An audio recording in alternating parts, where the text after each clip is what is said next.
direct fight, cause niggas getting murdered for a block that do a stack of knife. Whoa, I gotta make it home to my son. Oh my God. Hold on, wait. He's snapping. Yeah, he's snapping on that OG, ain't he? He's snapping. Oh my gosh, man. Well, let's go ahead and get this started real quick, man. First and foremost, I want to say real big shout outs to you, you know what I'm saying, Mr. Tre Stylez, for reaching out, you know what I'm saying, for coming on my podcast.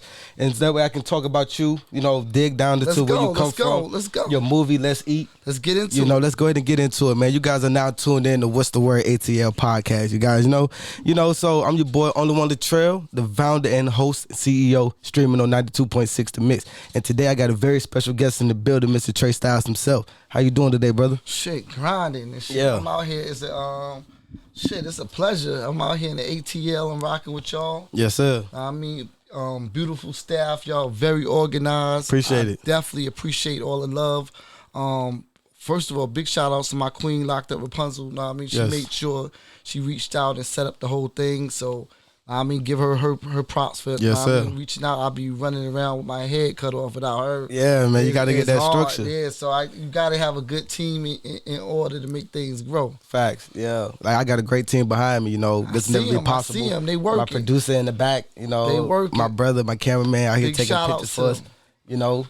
So let's go ahead and get started a little bit. So first and foremost, for people who do not know who you are, you know what I'm saying, just go ahead and give a little people a background on who Mr. Tre Stylez is. Basically started in 1996, youngin', 16, 17, where everybody was rapping, but I didn't want to get stuck in the trend. I was spitting and doing my thing, but I'm like everybody looked like they was following that dream. So I was working at a hotel, the Courtyard Marriott, and it was Onyx in there, believe the group Crew, and there was a couple of other people that was on Promotor. So the guy that was with them, big shout outs to Jason Kibble. Kibble was with them on the road doing a promo tour. So something was in me. I just approached him like, yo, I want to be down with whatever y'all doing. I seen him playing with it with the industry card. For sure. And I'm peeping all this out, and I'm not even thinking about me approaching him as a rapper. I'm like, yo, how can I get down? How can I roll with you? How can I be a part of the situation that's going on right here?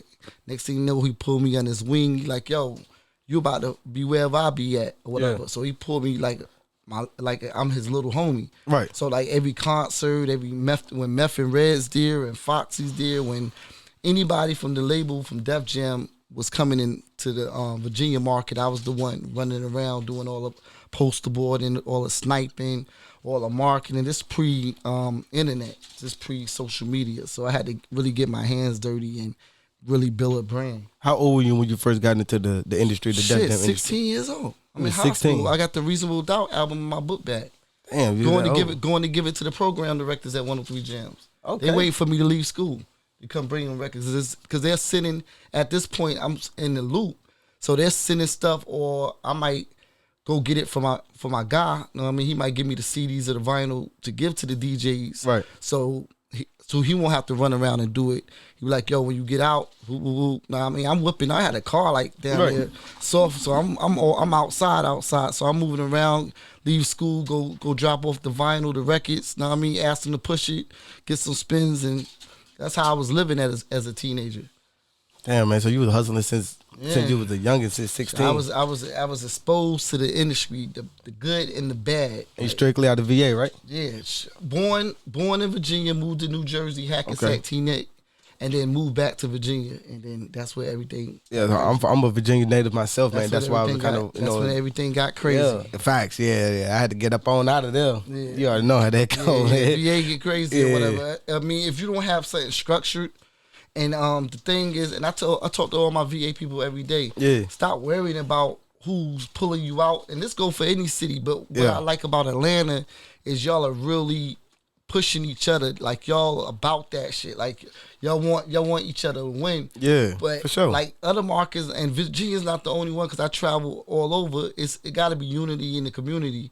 To push your brand, to push your chicken and waffle spot, to push your whatever you see your people's with, you gotta embrace that. You can't fall back and be like, I get at it. I want to go eat at this other spot, and I'll get to it later. Nah, you gotta approach it right now because you don't know if that spot will be around the next day. Yeah, I feel like a lot of people hesitate to show support when they'll show support when they blowed up, but they don't show support on the grind. Or they'll show support on the daily with somebody that they don't know. Yeah, exactly. That's fire. How you think?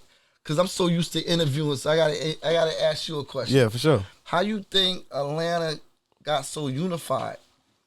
I feel like just with the culture, you know what I'm saying? A lot of with the culture, with the like not even just the Black Lives Matter movements, but as in just the diversity. First off, from here, going from the slums to the suburbs, you know, and then expanding into the music industry to where like the rappers, the upcoming rappers that's coming out of Atlanta, they actually show love to different spots. They actually, because I was in a few music videos myself. Yeah. You know, so they invited me. They then came out and reached out to me. So that's love. Yeah, so where I can show love, and then that's why I started my podcast, so I can actually give the influencers and content creators, business owners, the voice and the platform. That's the same reason for me. Yeah. Like I said, with my podcast, I love it that it's unapologetic. I can say what I want to say. Right. I can act a fool on it, and I can really get to a point. And with my podcast, I play all music. So it start off with somebody's music.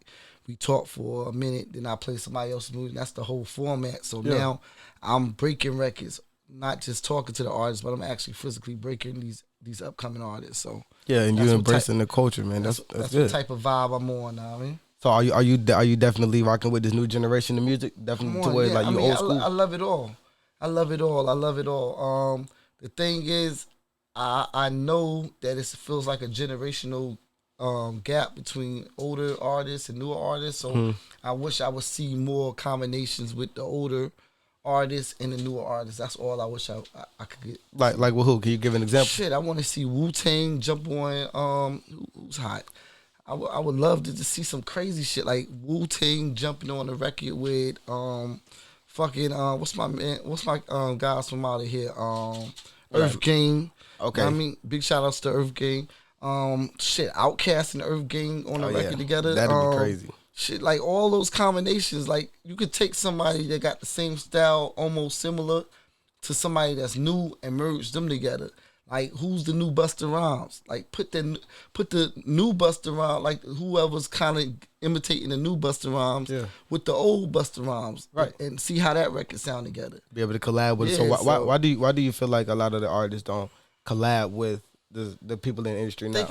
I mean, when it comes to new and old, I think it's the pride more on might be from the older end, because they already know what they did and contributed to the culture. Okay. So it's like, it's not going to, most of them that paved the way, they're not going to bow down and really feel like they need to reach out to a younger artist. If I feel in a situation, it's about longevity, and it's about who came through first. Yeah. So I feel like in any of that situation, it's about respect. The younger might need to, and then if the older artist shuts it down, then don't fuck with them no more. But at least y'all kind of had that conversation. Right. Yeah. I feel like the 21 Savage Nas situation. Perfect example.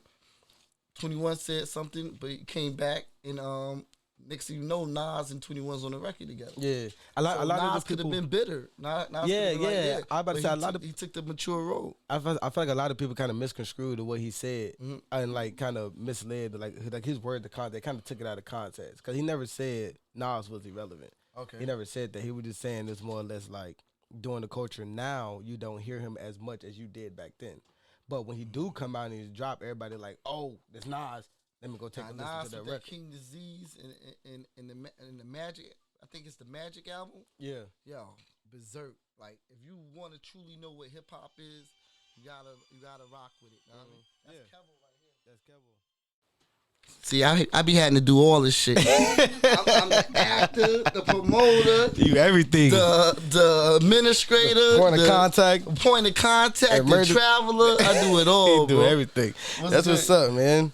That's what's up, man. But no, back to the record. Like I feel like a lot of the OGs in the game now feel like it's more like a sense of pride thing. Like you said, they don't have to reach out to them because it's like you guys already paved the way. Yeah. So little do you know, the younger artists already look up to you. And then it's a hurt feeling too to know what the older artists had to go through. The money wasn't the same. Yeah, it wasn't. It really wasn't. Less amount of money that they was making back in the days, but now the artist might be damn near 1 year into the game and he's making $20,000-$30,000 a show. Yeah. And you're an artist from the 90s or the 2000s, and you got half of that for a show. Yeah. So it kind of is a hurt feeling because it's like, damn, why is it set up so good for the new artists, but it comes a lot with the streaming and stuff that we didn't have coming up in the 90s. Yeah, I was going to say that because a lot of the platforms now, like the streaming networks and stuff like that, is more accessible now than it was back then. Yeah. See, back then you actually had to go to the radio store and get a CD to buy a record, and that actually counts towards multiple units. Yeah, that counts towards your units instead of us just going up there and simply press download and then try to download it 30 million times, and then that'll go towards somebody else's unit. You know, so the type of money into it right now is definitely different. You 100%. So let's go down a little bit to more about your podcast, man. So when did you actually decide to start your podcast and why? Started my podcast during the pandemic. Our podcast is built during the pandemic, and the pandemic being a horrible thing also became a wonderful thing to many people, many business owners. I think why that is because fuck it, you ain't had no choice. Yeah. Like the pandemic shut down and left anybody with no way to know how they gonna feed themselves. Yeah. Like, so I'm stuck in the crib. I got moms to take care, I got a daughter to take care. I'm like, yo, I need to get some bread. So I started reaching out to artists all over the world. By me being in the game as a marketing rep, I knew I had something to fall upon. It wasn't like I'm just a random telling you to rock with me. Like I have years of experience. So a lot of cats was really definitely rocking with me. They understood what it was. And next thing you know, I'm tapping in. I'm doing like 4 or 5 interviews a day. Yeah, man. Hey, that's dope, man. So I'm going crazy with it. Like, so I did that to take care of my family and feed my family. And then I never knew how big it would become. How many episodes, how many artists are saying I'm their first major person. And then we building shows and concerts and we traveling. So a couple of times coming to Atlanta, it was because of my artist Kane out here. Big shout out to Kane. Okay. He had me, and he was doing the Gentlemen's Club of Atlanta. So he was like the promoter of that. So he was bringing me out. Freaknik, I was out here. All-Star Weekend. You was at the Freaknik joint? I did the promotion for the... oh, shit. We was going to go to the Freaknik shit, I went to the joint. They had it at the club on... What's the shit? On Old National Road or some shit? It's a long shit. Cosmopolitan joint? Cosmopolitan. Damn. Cosmopolitan. We outside. Yeah. Cosmopolitan. Who was there? Bun B was there. We was supposed to go to that joint, Anita Howard was there. It was crazy. It was an epic joint. Me and Shorty kicking it. Now, I mean, big shout outs to everybody in the A. Oh, wow, man. That's dope, man. The fact that you can actually go ahead and interact with the crowd and be able to be a part of something big, man, that's dope. Yeah, that's definitely dope, man. But real quick, we about to take a little break real quick. I got my man Kevo coming in the building. Kevo in the building, Big Will in the building. Cut the commercial both break my guys, we got to pull some more chairs. We outside. We got Will in the building. We got Kevo in the building. Let's eat in the yo, if I didn't say we tearing the city down tonight. Tearing the city fucking down. Sweet Lounge, don't meet me there, beat me there. You already know the vibes. What up, Tori? Yeah, you already know what time it is. So you guys tuned in at 92.6 The Mix.